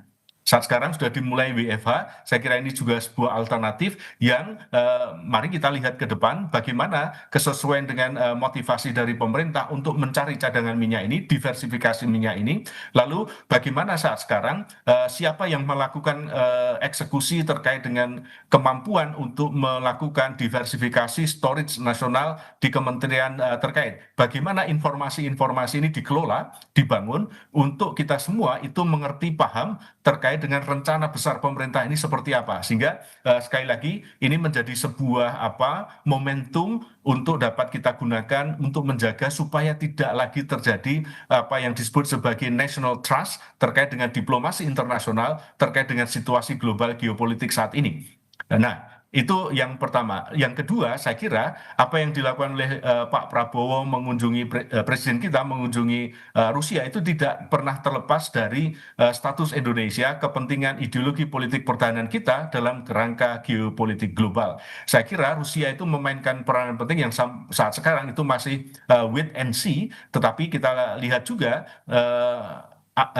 Rusia ini juga menjadi sekutu besar terkait dengan pelaksanaan JCPOA terkait dengan pengayaan uranium yang dimiliki oleh Iran. Saya kira ini juga menjadi sebuah channel diplomatik bilateral untuk Indonesia juga mengkomunikasikan ini kepada Rusia sebagai satu bentuk international pressure ataupun sebagai international campaign ataupun kampanye internasional untuk mereduksi penggunaan nuklir terkait dengan konflik yang akan mudah meletus antara Amerika dengan Iran. Tanggapan Anda, Pak Julius, apakah kunjungan kerja Presiden Prabowo ke Rusia hanya sebatas membahas minyak saja, atau Anda membaca sinyal lain? Pak Julius, oke. Sepertinya masih di mute. Baik, mohon maaf. Jadi setiap kepala negara, kepala pemerintahan kan selalu punya tanggung jawab untuk mengamankan kepentingan nasional. Itu semua negara melakukannya. Di Indonesia khusus, gitu, selain kepentingan nasional, pemimpin Indonesia juga punya tanggung jawab konstitusional, ikut berkontribusi dalam mewujudkan ketertiban dunia. Nah, kalau kita melihat dari perspektif kepentingan nasional, betul bahwa Presiden Prabowo berkunjung ke Rusia itu untuk tujuan ini. Tetapi saya melihatnya begini ya, ini kan bukan kali pertama Presiden Prabowo berkunjung ke Rusia, itu mungkin sudah kali ketiga ya sejauh saya mengingatnya gitu. Dan saya agak khawatir sebetulnya kita tidak punya strategi yang cukup utuh, yang cukup holistik. Ketika kita berkunjung selalu parsial, ada kepentingan parsial. Jadi kita tidak menyiapkan dalam sebuah grand design yang cukup besar. Termasuk di dalamnya kepentingan apa yang kita bisa wujudkan dengan membangun hubungan baik bersama dengan Rusia. Mungkin kepentingan terkait dengan pertahanan, so kita membutuhkan alutsista. Mungkin terkait juga dengan pupuk, ya, so kita perlu berhubungan baik juga dengan Rusia dan yang lain. Termasuk hari ini kita bicara tentang minyak. Nah, kenapa tidak diomongkan dari awal? Dulu memang ada embargo yang diterapkan oleh Amerika Serikat setelah Rusia menyerang Ukraina, betul ya. Dan kita sangat loyal kepada Amerika Serikat, ngikutin itu, jadi tidak beli dari Rusia. Sekalipun kita coba mencuri-curi ya, gitu, kapal tanker kita Pertamina ke sana. Nah ini yang saya melihat kok.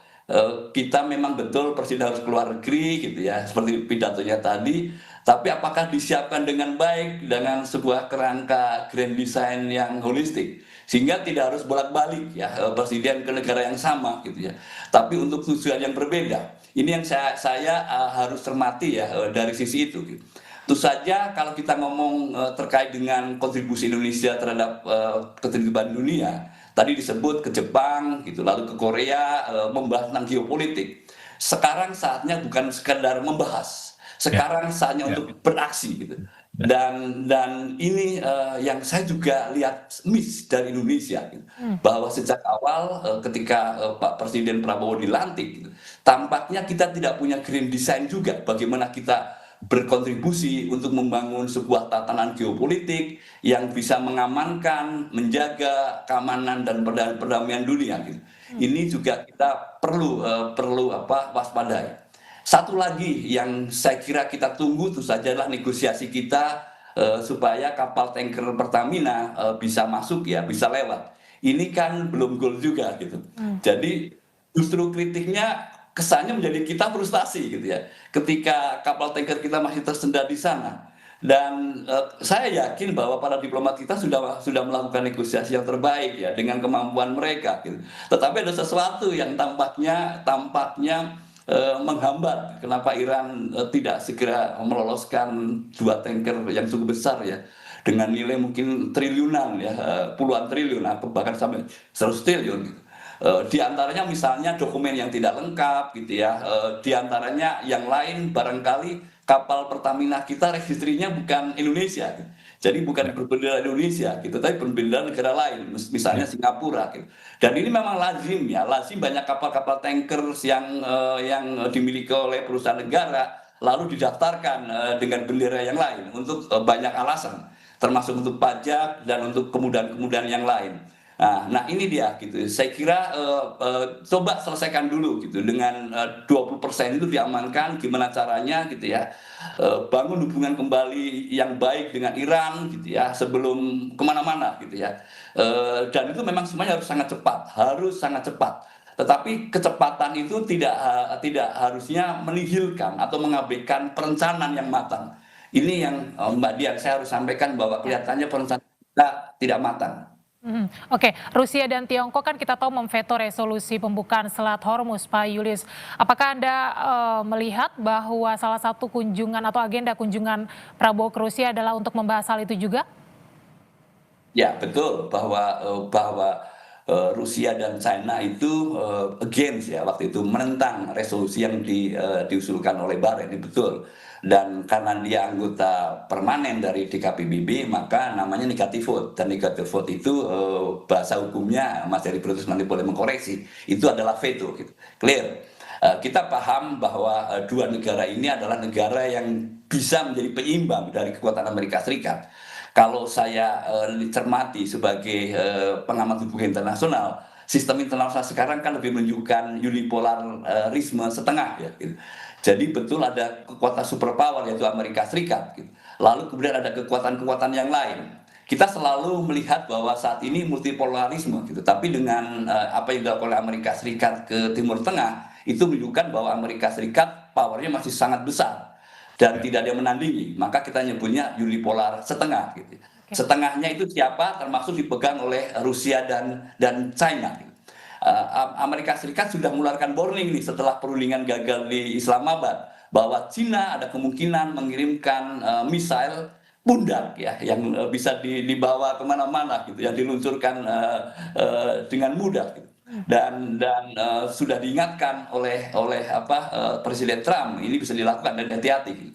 Nah, kalau kita mau kaitkan bahwa Indonesia pergi ke Rusia dalam kerangka membangun hubungan dengan kekuatan penyeimbang, baiklah gitu, baik gitu. Tetapi sejauh ini saya kok nggak melihat bukti yang konkret ya, bukti konkret bahwa termasuk ke Jepang kemarin, ke Korea kita diskusi diantaranya mau jadi mediator gitu. Nyatanya kan hanya di atas kertas saja gitu, hanya untuk konsumsi publik domestik gitu. Dan untuk konsumsi publik internasional kita tidak diperhitungkan, itu sayangnya ya. Di media internasional kok menyebut Indonesia gitu. Termasuk kunjungan. Silakan. Ya, Pak Heribertus, bagaimana Anda merespons itu? Indonesia masih kurang dipertimbangkankah terutama oleh Rusia dalam proses pertemuan antara Prabowo dan juga Vladimir Putin? Utamanya membahas Selat Hormuz yang berkaitan dengan pasokan minyak dunia. Saya kira apa yang disampaikan Pak Julius pada intinya saya sepakat sebagai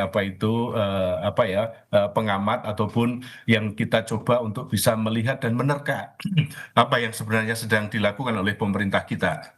Satu hal yang pasti bahwa kebijakan luar negeri kita itu saat sekarang itu memang masih dalam posisi ikut sana ikut sini tanpa kita itu memberikan satu gambaran yang jelas terkait dengan proaktif kita itu seperti apa ya terkait dengan kebijakan luar negeri kita itu bagaimana ya.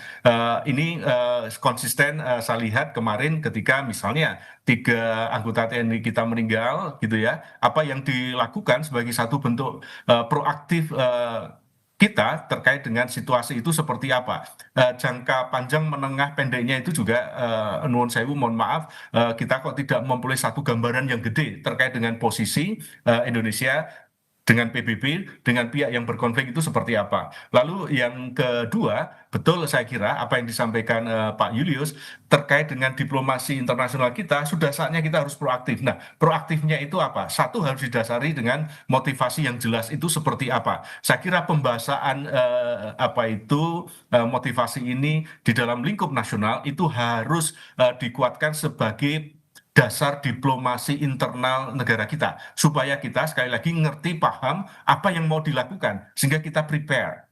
Satu itu. Lalu yang kedua, siapa yang harus melakukan, siapa yang harus menjadi focal point terkait dengan kebijakan ataupun motivasi yang diambil dalam jangka menengah panjang untuk proaktif ini. Siapa yang menjadi focal point? Saya kira sudah saatnya juga Kementerian Luar Negeri mengambil posisi ini untuk dapat melakukan keluar dan juga menguatkan posisi di dalam negeri.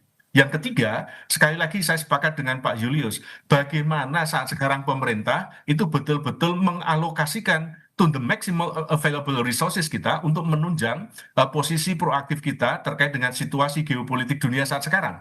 Ini kami terus terang tidak ngerti, tidak paham apa yang sudah dialokasikan. Contoh misalnya terkait dengan pengaktifan klausul contingency plan terhadap perlindungan warga negara asing di wilayah konflik itu. Sampai sekarang website di Kementerian Luar Negeri bahasanya itu normatif sekali. Siapa, apa, hotline-nya di mana, titik kumpulnya seperti apa, ketika terjadi kekacauan, ini saya mencari tahu, ini belum ketemu. Sehingga sekali lagi, bagaimana mengalokasikan to the maximum available resources yang ada untuk mencapai diplomasi luar negeri kita, mohon maaf, ini kritik saya kepada Kementerian Luar Negeri untuk menerjemahkan segera. Proaktif lah. Baik, tahan dulu Pak Heribertus karena kita masih akan kembali usai jeda, tetaplah di Breaking News Kompas TV.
Saudara, Anda masih di Breaking News Kompas TV.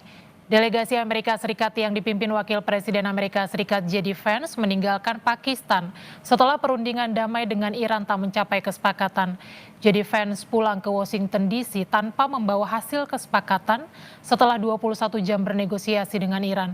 J.D. Vance mengatakan Iran tidak berkomitmen untuk meninggalkan senjata nuklir. Penolakan Iran terhadap syarat yang diajukan oleh Amerika Serikat dianggap sebagai hal yang buruk bagi Teheran.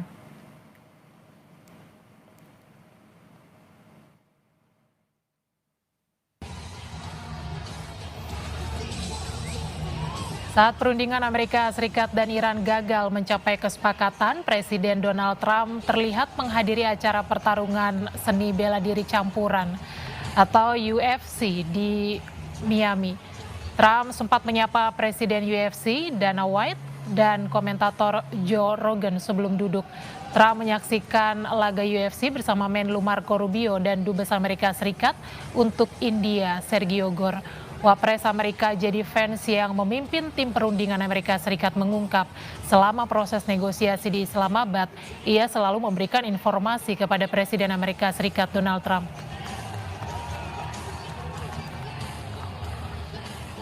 How often did you communicate with President Trump throughout the negotiations? There are reports that there were multiple rounds, where there were breaks in between negotiations.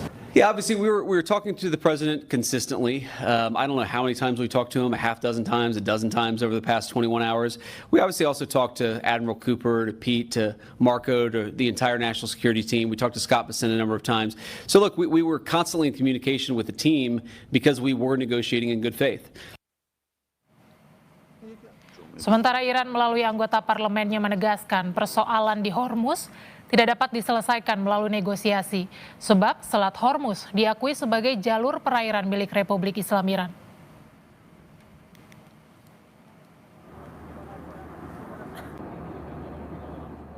موضوع تنگه هرمز موضوعی نیست که ما با مذاکره بازش کنیم، با مذاکره ببندیمش و این رو بخوایم بگیم امروز مذاکره. اون یک آبراهی است متعلق به ایران اسلامی و سالهای سال ما با گذشت و با مدارا با مهمان نوازی گذاشتیم، اومدن رفتن. الان میخوام از این حق مسلم ملی استفاده کنیم. Sebelum perundingan antara Iran dan Amerika Serikat di Islamabad, Pakistan, Presiden Amerika Serikat Donald Trump yakin Selat Hormuz akan dibuka dengan atau tanpa kerjasama Iran. Trump juga kembali menyampaikan klaim telah mengalahkan Iran secara militer.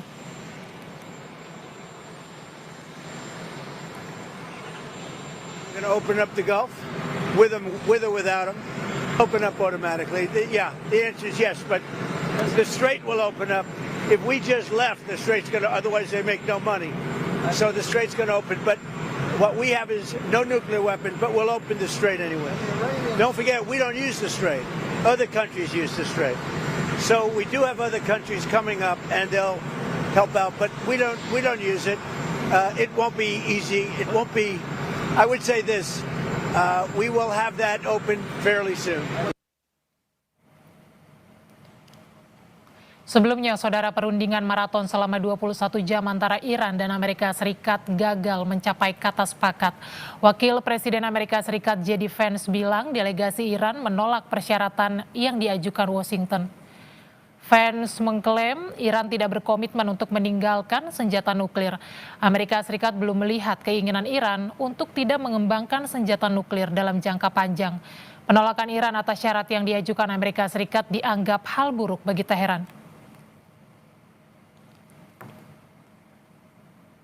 Simple fact is that we need to see an affirmative commitment that they will not seek a nuclear weapon and they will not seek the tools that would enable them to quickly achieve a nuclear weapon. That is the core goal of the President of the United States, and that's what we've tried to achieve through these negotiations.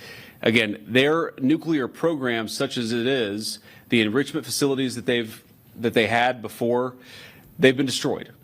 But the simple question is, do we see a fundamental commitment of will for the Iranians not to develop a nuclear weapon, not just now, not just 2 years from now, but for the long term. We haven't seen that yet. We hope that we will. Juru bicara Kementerian Luar Negeri Iran bilang perundingan berakhir tanpa kesepakatan apapun karena tuntutan berlebihan yang diajukan oleh Amerika Serikat. Dan Iran juga menyebut ada beberapa isu yang tidak disepakati kedua pihak meski tidak dirinci. Perundingan berfokus pada Selat Hormuz, isu nuklir, ganti rugi, pencabutan sanksi, serta penyelesaian akhir konflik di kawasan.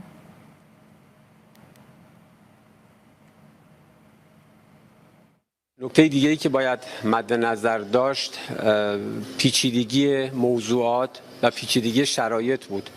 بعضی از موضوعات جدید این دفعه به موضوع مذاکرات اضافه شد، مثل موضوع تنگه هرمز یا منطقه. خب اینا خودش شرایط، ویژگی‌ها و مقتضیات خودش رو داره.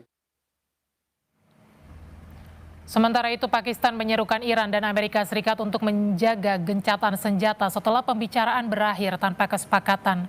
Wakil Perdana Menteri sekaligus Menteri Luar Negeri Pakistan Muhammad Iskandar mengatakan negaranya akan mencoba memfasilitasi dialog baru antara kedua negara dalam beberapa hari mendatang.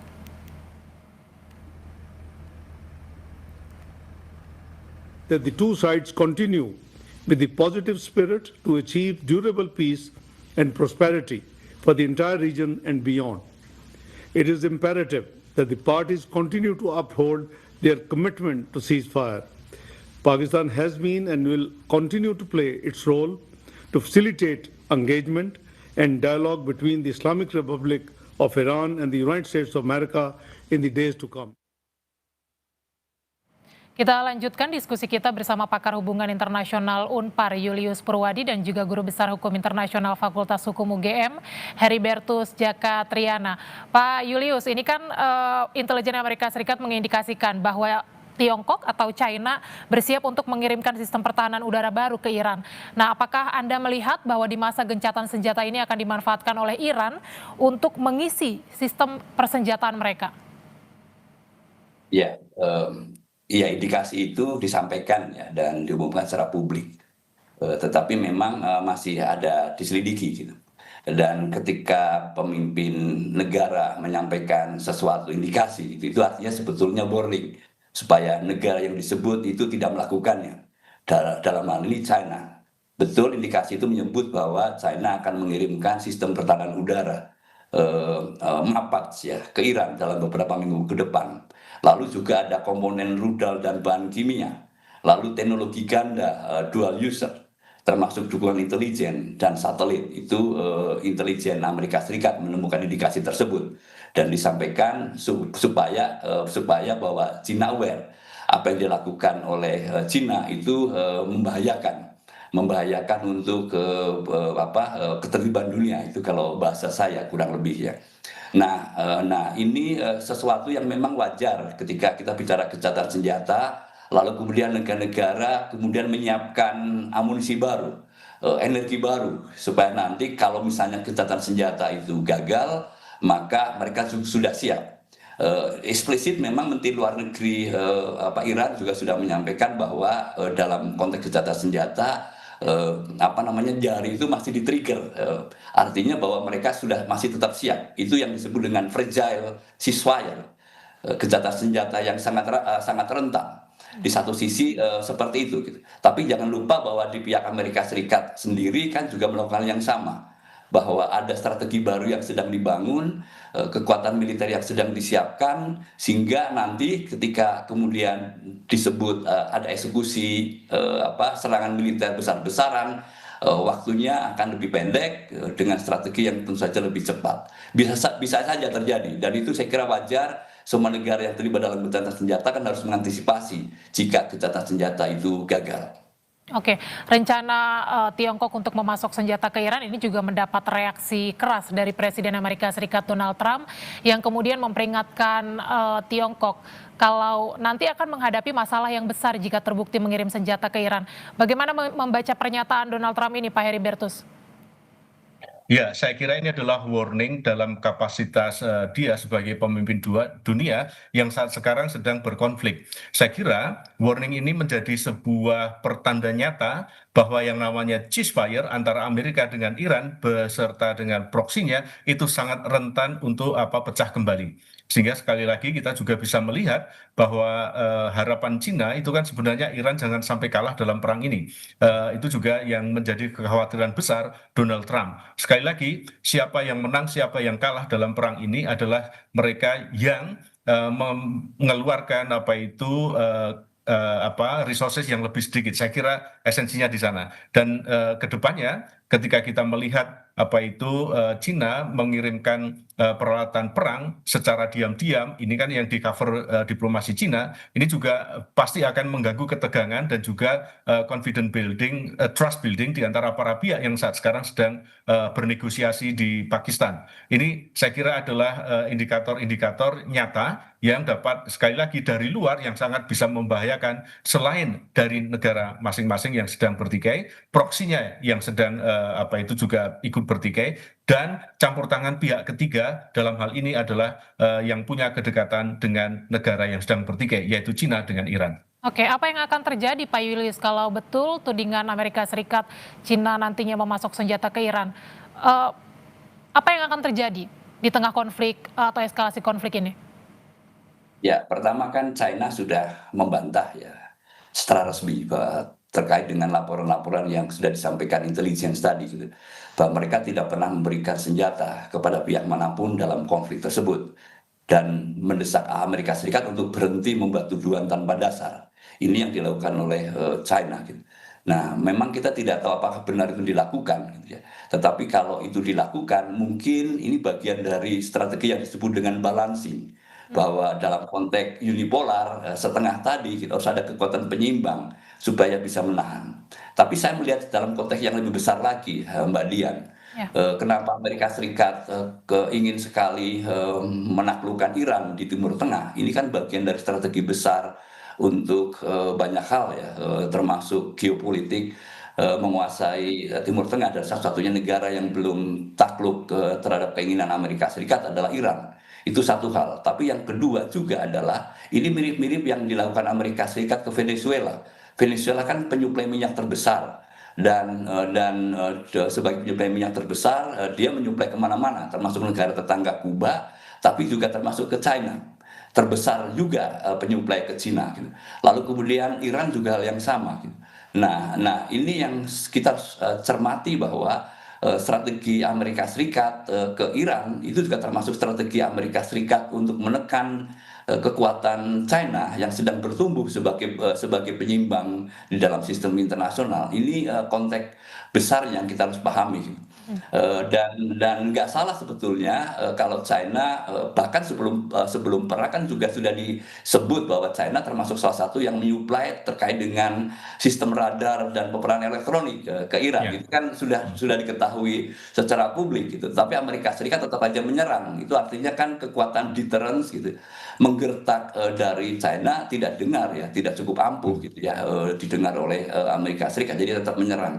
Itu satu hal yang lain. Tapi prinsipnya adalah kalau kita percaya pada laporan resmi, Tiongkok sudah membantah ya terkait dengan tuduhan dari intelijen Amerika Serikat. Oke, Pak Heribertus, kalau kita bicara soal Amerika Serikat dan China ini kan kental sekali begitu ya persaingan dominasi globalnya. Nah, Anda melihat China ini akan berpeluang besarkah terlibat secara terbuka di tengah konflik ini? Misalnya memasok pasukan militer dan lain sebagainya?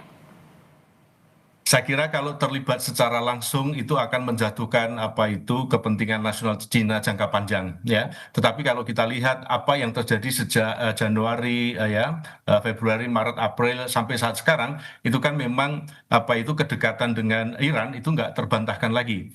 Saat sekarang ketika setelah ditutup dibuka dalam konteks yang terbatas, bagaimana kapal tanker Cina itu diberi suatu privilege khusus dari Iran. Saya menduga ini adalah sebagai satu bentuk kontraprestasi yang terselubung dalam kerangka apa yang dituduhkan oleh Amerika tadi. Kenapa? Karena memang ini yang terjadi faktual di lapangan gitu ya, sehingga banyak yang terkelabuhi. Ini adalah sebagai satu bentuk barter ataupun apa itu tukar balik kepentingan mereka masing-masing. Iran butuh logistik peralatan senjata. Cina menyuplai itu, dan kompensasinya saya kira ini tidak dengan duit sejumlah uang tertentu, tetapi dalam hal konsensi ataupun akses terkait dengan bantuan dan lain sebagainya. Secara langsung saya meyakini Cina tidak akan terlibat secara nyata dalam konflik ini ataupun secara terbuka terjun langsung di dalam peperangan ini, karena sekali lagi ini akan bisa menghancurkan reputasi Cina di kawasan ataupun dalam kerangka global di dalam masyarakat internasional. Oke, Cina tidak akan terlibat secara terbuka, tapi pertanyaan saya soal Selat Hormuz, ini kan Presiden Donald Trump juga kerap menyampaikan pernyataan bahwa ya Selat Hormuz itu bukan urusan Amerika Serikat saja, tetapi juga banyak negara, karena banyak negara punya kepentingan di sana. Nah, apakah ini artinya Presiden Donald Trump juga sedang menanti respon dunia terkait dengan blokade Selat Hormuz yang dilakukan oleh Iran? Atau dalam arti meminta dukungan global untuk bisa membuka blokade Selat Hormuz? Pak Julius. Ya, dalam konferensi pers atau dalam komunikasi dengan media, Trump kan menyebut bahwa Inggris tertarik ya untuk mengambil bagian dalam membuka kembali Selat Hormuz. Di antaranya dengan mengirimkan minesweeper, gitu ya, penyapu ranjau. Gitu. Lalu kemudian Trump juga menyebut lagi NATO ya juga akan berkontribusi terkait dengan pembukaan Selat Hormuz. Ini kan baru-baru sekali ya. Gitu. Itu artinya memang kembali Trump mengharapkan kontribusi dari negara-negara gitu, untuk membantu Amerika Serikat memastikan Selat Hormuz kembali fungsinya gitu, sebagai jalur pelayaran bagi kapal-kapal tanker ya, dan itu sangat vital dan itu sangat penting untuk perekonomian dunia gitu. Nah, saya melihat bahwa Trump tentu saja sekalipun dia menyampaikan bahwa tidak punya kepentingan gitu ya, tidak ada minyak yang mengalir ke Amerika Serikat misalnya gitu ya, tapi tetap melihat bahwa ini menjadi bagian dari kekuatan geopolitik yang harus menjadi perhatian Amerika Serikat, dan sudah sepatutnya juga ketika dia menjadi kekuatan geopolitik global negara-negara berkontribusi. Nah, hanya apakah Inggris yang sudah disebut, kemudian negara-negara NATO yang sudah disebut secara lugas oleh Trump juga akan terlibat dalam gagasan yang disebut dengan blokade tadi. Gagasan itu buat saya tidak masuk akal ya, cukup kontroversial. Ide awalnya kan nanti kapal-kapal yang sudah diizinkan keluar dari Selat Hormuz, yang artinya sudah membayar, lalu kemudian harus berurusan juga dengan Amerika Serikat. Ini kan jadi ganda ya masalah yang dihadapi oleh kapal tanker minyak gitu ya. Padahal itu menjadi sangat vital. Itu memperumit ya, justru memperuncing persoalan yang sedang berlangsung ini. Oke, saya mau lempar ke Pak Heri Bertus. Perundingan yang gagal ini juga tentu saja membuat persoalan Selat Hormuz juga belum selesai dan berpotensi membuat perang semakin panjang. Nah, sejauh mana global atau negara-negara lain ini akan bereaksi? Karena berkaitan dengan Selat Hormuz dan juga tentu akan berdampak pada pasokan minyak negara masing-masing.